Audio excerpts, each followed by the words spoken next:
My beloved children, I speak to you now as the one who holds all of creation in my hands, as the one who formed you in your mother's womb and knew you before the foundations of the earth. You are precious to me, and my love for you is deeper than you can fathom. I see the paths you walk, the struggles you face, and the longings of your heart. I want you to know that through every trial, every joy, every moment of your life, faith is the key. It is the key to the life I have called you to life, the key to unlocking the blessings I have stored up for you, and the key to enduring every trial with strength and grace. Faith, my dear ones, is not just a concept or an idea. It is the very foundation of your relationship with me. It is by faith that you come to me, believe in me, and follow me. It is faith that allows you to see beyond the physical and into the spiritual, to understand that I am with you always, even when you cannot see or feel my presence. In the scriptures you have read, now faith is the substance of things hoped for, the evidence of things not seen. This is the essence of faith, trusting in what you do not yet see, believing in the promises I have made, even when they have not yet come to pass. Faith is the bridge between your present reality and the future I have prepared for you. It is the assurance that I am working all things together for your good, even when circumstances seem to say otherwise. Do you remember when I spoke to my disciples about the mustard seed? I said to them, if you have faith as small as a mustard seed, you can say to this mountain, move from here to there, and it will move. Nothing will be impossible for you. My children, this is not just a metaphor.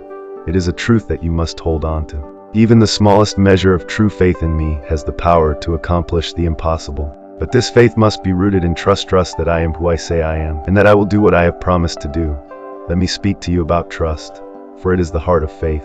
To have faith in me is to trust me completely, without reservation, without holding back. It is to surrender your life into my hands, believing that I know what is best for you. Even when my ways are higher than your ways, and my thoughts are higher than your thoughts. There were many who walked with me during my time on earth, who saw the miracles I performed and heard the words I spoke, yet did not truly trust me. They wanted signs and wonders, but they did not want to surrender their hearts. They believed in my power, but they did not trust in my purpose. But those who did trust met those who placed their lives in my hands, even when it was difficult to experience my peace, my joy, and my provision in ways that others could not. Consider my servant Abraham. I called him to leave his homeland, to go to a place he had never seen, and I promised to make him the father of many nations. Yet, for many years, Abraham and his wife Sarah remained childless. They did not see how my promise could be fulfilled, but Abraham did not waver in his trust. He believed that I was faithful, and that I would keep my word, and because of his faith, it was credited to him as righteousness. I want you to have the same kind of trust in me, my children. When the path ahead is unclear, when the promises seem delayed, when the circumstances are difficult, trust in me. Trust that I am with you, that I am guiding you, and that I will fulfill my promises in my perfect timing. Your faith in me is the key to experiencing the fullness of my plans for your life. But faith, my dear ones, is not just about belief and trust. It is about action. Faith must be lived out, demonstrated in the way you walk, talk, and make decisions every day. Faith without works is dead. True faith is always accompanied by obedience, by a life that reflects the love, grace, and truth that you have received from me. When I called my first disciples, they did not just believe in me, they left everything to follow me. Peter, James, John, and Andrew left their nets, their boats, and their livelihoods to become fishers of men. They trusted that following me was worth more than anything they were leaving behind. And in their obedience, they found the purpose and fulfillment that I had prepared for them. In the same way, I call you to live out your faith with boldness and courage. I know that the world is full of distractions, temptations, and pressures that can pull you away from me. But I am with you, and I have given you the strength and the grace to live a life that honors me. Do not be conformed to the pattern of this world, but be transformed by the renewing of your mind. Let your faith shape your decisions, your relationships, your work, and your worship. When you walk in faith, you walk in the light, and the darkness cannot overcome you, my children. I want to speak to you about the trials you face, for I know they are many. I have told you that in this world you will have trouble, but I also said take heart. I have overcome the world. Your faith is the key to overcoming the trials and tribulations that come your way. It is through faith that you will find the strength to persevere, the courage to endure, and the hope to press on. You may wonder why trials come, why you must face pain, suffering, and hardship. Know this, trials are not meant to break you, but to build you. They refine your faith like gold tested in the fire, so that it may be proven genuine. It is through the testing of your faith that you develop perseverance, and perseverance must finish its work so that you may be mature and complete, not lacking anything, consider the story of Job. He was a man of great faith, yet he lost everything: his wealth, his children, his health. His friends questioned him. His wife told him to curse God and die, but Job remained steadfast in his faith.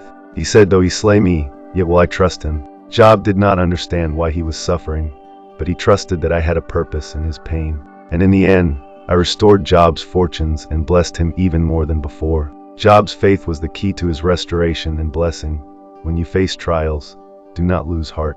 I am with you in the fire, just as I was with Shadrach, Meshach, and Abednego in the blazing furnace. They were not consumed by the flames because they trusted in me, and I delivered them. In the same way, I will deliver you from every trial, and I will use your trials to strengthen your faith and draw you closer to me. My beloved children, your faith is the key to unlocking the power of my miracles and healing in your life. Throughout my ministry on earth, I performed many miracles, healing the sick, raising the dead, calming the storm, feeding the multitudes. But these miracles were not just displays of my power, they were responses to faith. Do you remember the woman with the issue of blood? She had suffered for 12 years, spent all she had on doctors, yet grew worse. But she believed that if she could just touch the hem of my garment, she would be healed. She pressed through the crowd, reached out, and touched my robe, and I felt power go out from me. I turned and said, "Daughter, your faith has healed you. Go in peace and be freed from your suffering." It was her faith that made her whole. There were many times when I said, "According to your faith, let it be done to you." Faith is the key that unlocks the door to my healing, my provision, my miracles. But this faith must be anchored in trust, in the belief that I am able and willing to do what you ask in my name. When you pray, believe that you have received, and it will be yours.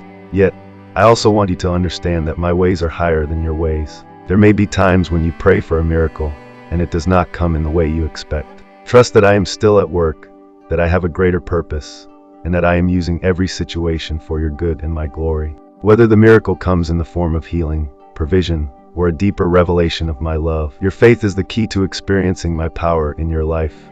Your faith is not just for the extraordinary moments, it is for every moment of your life. It is the key to living with peace, joy, and purpose, no matter what circumstances you face. It is the key to walking in my presence, to hearing my voice, and to being led by my spirit. It is the key to experiencing the fullness of the life I have prepared for you, a life that is abundant, overflowing, and eternal. I want you to think about the many ways I have shown you the importance of faith throughout the scriptures. From the faith of Noah, who built an ark when there was no sign of rain, to the faith of Moses, who led my people through the Red Sea, to the faith of David, who faced Goliath with nothing but a sling and a stone. Each of these stories is a testament to the power of faith. Each of these individuals believed in me, trusted in me, and acted in faith, and because of their faith, they saw my hand move mightily in their lives.